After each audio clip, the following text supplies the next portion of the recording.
మా భద్రత కల్పించడమే లక్ష్యంగా రాజముద్రతో కూడిన పట్టాదారు పాస్ పుస్తకాలను కూటమి ప్రభుత్వం లబ్ధిదారులకు పంపిణీ చేస్తుందని చిత్తూరు ఎంపీ దగ్గుమల్ల ప్రసాదరావు, పలమనేరు ఎమ్మెల్యే అమర్నాథ్ రెడ్డి అన్నారు. పలమనేరు నియోజకవర్గం పెద్ద పంచాని మండలం పెద్ద వెలగటూరులో నిర్వహించిన పంపిణీ కార్యక్రమంలో వారు ముఖ్య అతిథులుగా పాల్గొన్నారు. గత వైకాపా ప్రభుత్వ హయాంలో పట్టాదారు పాస్ పుస్తకాలపై మాజీ సీఎం జగన్మోహన్ రెడ్డి ఫోటో ముద్రించడాన్ని తొలగించి ప్రజలకు భూమిపై సర్వ హక్కులు కల్పించే విధంగా కొత్త రూపకల్పన చేయడం అభినందనీయమన్నారు. ఇది సీఎం చంద్రబాబు నాయుడు చిత్తశుద్ధికి నిదర్శనమని పేర్కొన్నారు. 2024 ఎన్నికల్లో ఇచ్చిన హామీ మేరకు పారదర్శకతతో కూడిన పాస్ పుస్తకాలను అందిస్తున్నామని తెలిపారు. అధికారులు ఎలాంటి తప్పిదాలకు తావు లేకుండా జాగ్రత్తగా పనిచేయాలని సూచించారు. కార్యక్రమంలో కూటమి నాయకులు, అధికారులు, లబ్ధిదారులు పాల్గొన్నారు.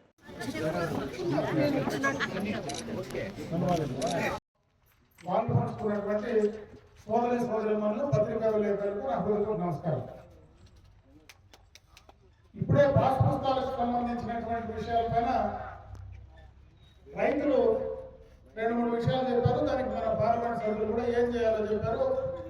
వాస్తవంగా ఏముందనేది శ్రీరాములు చూపించారు. ఇది ఆల్రెడీ పాస్ పుస్తకాలు పంపిణీ చేయాలని నిర్ణయం చేసినప్పుడే నేను ఎంఆర్ఓలందరినీ కూడా పిలిపించి ఆ రోజే డైరెక్ట్గా రెవెన్యూ మంత్రితో మాట్లాడాను. దీంట్లో చాలా తప్పులు ఉన్నాయి. ఈ తప్పులు కానీ మీరు పంచితే మళ్ళా మాకు ఇప్పుడే పొద్దున లేస్తే ప్రజాప్రతినిధిగా నాకు పని ఏమిటంటే పొద్దున చేసినప్పటి నుంచి 100 అర్జీలు వస్తే 99 అర్జీ రెవెన్యూ సమస్యలే, 6 అర్జీలే వేరే సమస్య. అంటే పూర్తిగా రెవెన్యూ సమస్యలు తప్పించి ఎక్కడ ఎవరు ఏది అడిగే పరిస్థితే కనపడలేదు.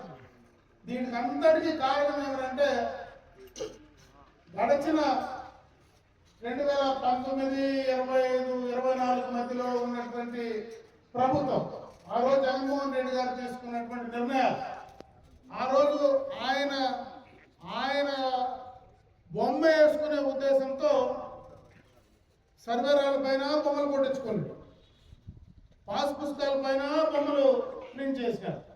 సరే, నీ బొమ్మలు ప్రింట్ చేస్తే పర్వాలేదు, కానీ ఆ భూములు ఇష్టం వచ్చినట్టు వాళ్ళ వీళ్ళకి వాళ్ళకు కెరీర్ లేకుండా, సంబంధం లేకుండా, తక్కువ ఉండేవాడికి ఎక్కువ, ఎక్కువ ఉండేవాడికి తక్కువ, మొత్తం ఇష్టం వచ్చినట్లు రెవెన్యూకి సంబంధించి బాగు చేసేదాని పరిస్థితులు కూడా లేకుండా ఇప్పుడు 2 సంవత్సరాలు అవుతాం.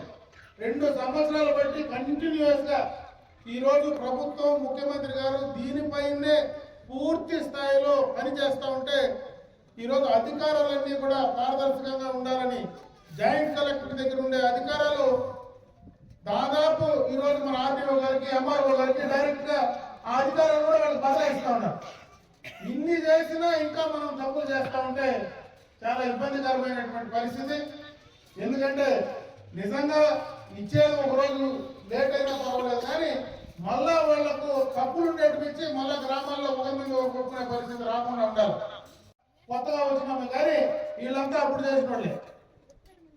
ఇక్కడ ఎవరైతే అధికారులు ఉన్నారో ఈ అధికారులు ఆ ప్రభుత్వంలోనే వీళ్ళు పనిచేసిన వాళ్ళు, ఈ ప్రభుత్వంలోనే వాళ్ళే పనిచేస్తూ ఉన్నారు.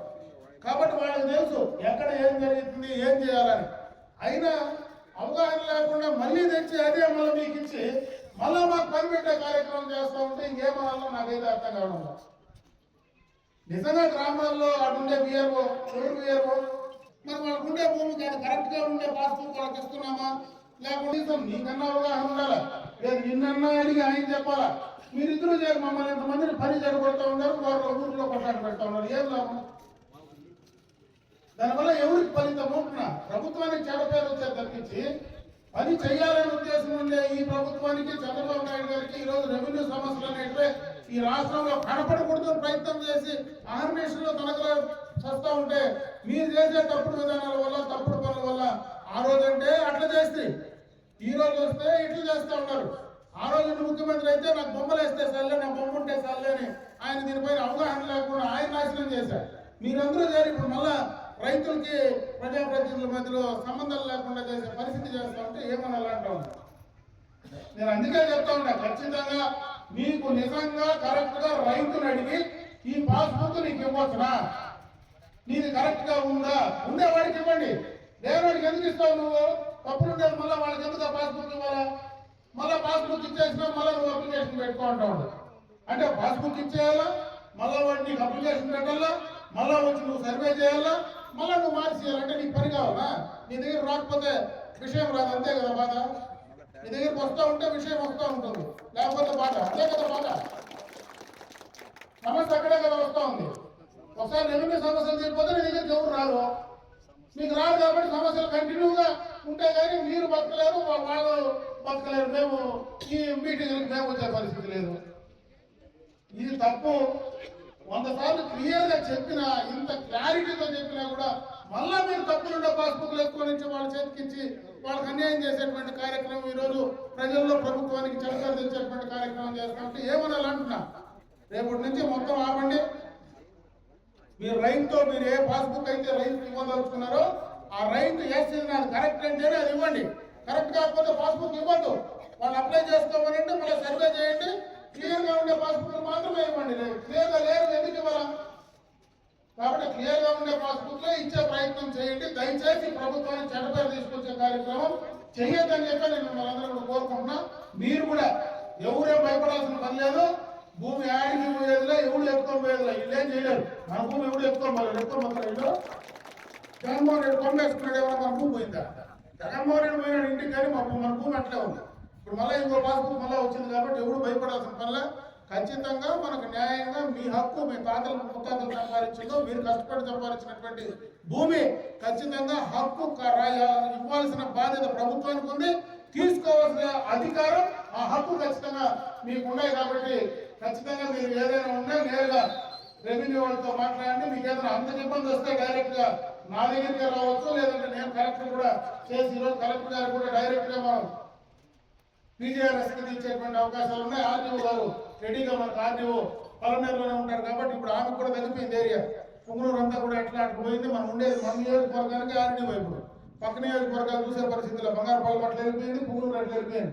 మనకే ఆర్డీఓ పూర్తి స్థాయిలో ఉంటుంది. ఈ రోజు అధికారాలన్నీ కూడా పైకి పోవాల్సిన పథకాలకు ముందు జేసీ దగ్గర అధికారులు ఉండేటప్పుడు మనం చాలా ఇబ్బందులు పడేవాళ్ళం. ఎందుకంటే ఇటు నుంచి పంపిస్తే ఆమె ఓవర్లోడ్, జిల్లా అంతా ఉండేటప్పుడు ఓవర్లోడ్ ఉండేది. ఈ రోజు అధికారులన్నీ కూడా వీళ్ళకే బదలాయించినారు. వీళ్ళిద్దరికే, జేసీ గారికి, జేసీ గారి ఆర్టీఓ గారికి, ఎంఆర్ఓ. ఈ లెవెల్లోనే మీకు ఏ డెసిషన్ అయినా త్వరితగతం చేయాలనే ఈ నిర్ణయాలన్నీ కూడా తీసుకోవడం జరిగింది. కాబట్టి అవన్నీ కూడా త్వరితగతం కంప్లీట్ చేసుకోవాల్సిన బాధ్యత మన పైన ఉంది, చేయాల్సిన బాధ్యత వీళ్ళ పైన ఉంది. కాబట్టి తప్పనిసరిగా ఆ కార్యక్రమాలు చేయమని చెప్పి నేను ఈ సందర్భంగా మిమ్మల్ని కోరుకుంటూ, మళ్ళా సక్రమంగా సరైన పాస్బుక్లు మళ్ళా నువ్వు ఎప్పుడు ఇస్తావో చెప్తే మళ్ళా కావాలంటే ఇంకోసారి వస్తాము. ఎంత త్వరగా వీలైతే అంత త్వరగా ఈ మండలంలో, ఈ ప్రాంతంలో ఉండేటువంటి అన్ని రెవెన్యూకి సంబంధించినటువంటి సమస్యలు చేయగలిగినవి. అంటే ఇంట్లో వాళ్ళు కొట్లాడుకుంటూ ఉంటే మీరేం చేయలేరు. పర్సనల్ ప్రాబ్లంలో అన్నదమ్ములు కొట్లాడుకుంటూ ఉంటేనో ఇంకోరు కొట్లాడుకొని కేసులు లిటిగేషన్లో ఉంటే చేయలేరు. నిజంగా న్యాయంగా జనాల కాడ ప్రాబ్లం ఉండి అటు ఇటు ఎక్కువ ఉంటే వాళ్ళిద్దరిని కూర్చోబెట్టుకొని మీరు మాట్లాడాలంటే 5 నిమిషాలు చేయొచ్చు. త్వరితగతిన వాళ్ళకు ఆ భూమికి సంబంధించినటువంటి హక్కు పత్రాలు ఇవ్వని చెప్పి నేను ఈ సందర్భంగా మిమ్మల్ని అందరినీ కూడా కోరుకుంటూ, ఈ రోజు ఈ గ్రామానికి మీ అందరినీ కూడా కలిసే అవకాశం కల్పించినటువంటి మీకు అందరికీ కూడా హృదయపూర్వక ధన్యవాదాలు తెలియజేసుకుంటూ సెలవు తీసుకున్నా.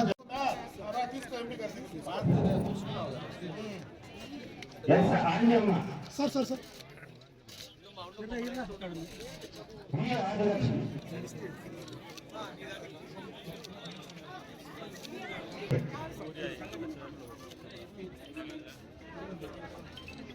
క్లియర్